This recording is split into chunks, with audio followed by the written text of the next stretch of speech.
Hi everyone, for Friday the 5th of August. Quick update on the progress we're trying to make with the cooling system on this car. We've had it flushed, as you know. The radiator's been fully checked out and that's all sorted. Now I'm going to the next level to try and find out how this performs at its very best with no restrictions in the water system at all.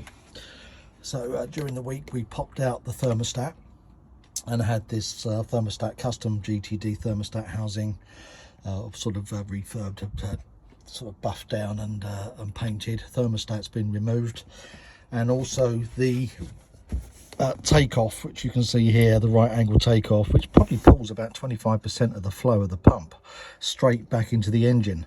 So I'm removing that in the short term.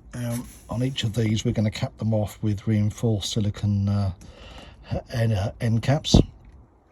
That will deal with any pressure, so no problem there.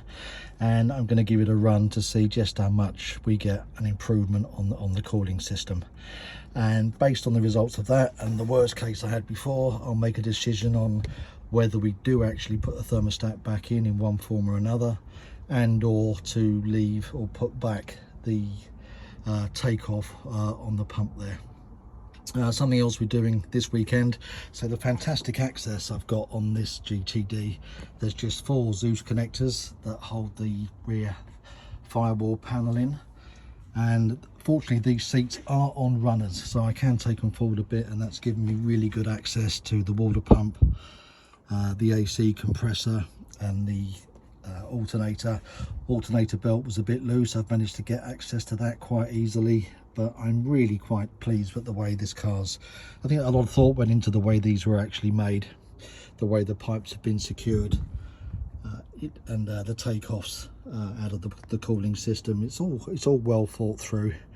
Could have really done with something like this on the 40 when we were doing it.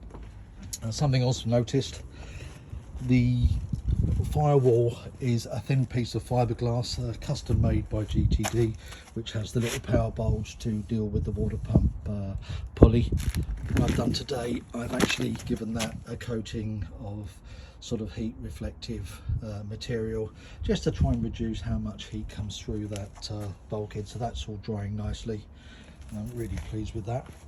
So I'm going to pop that back in, refill her with RO water, bleed the system, and then take her for a drive later and see how we get on. But hopefully we'll find that the cooling system is performing at its optimum, and I know what exactly I'm dealing with then.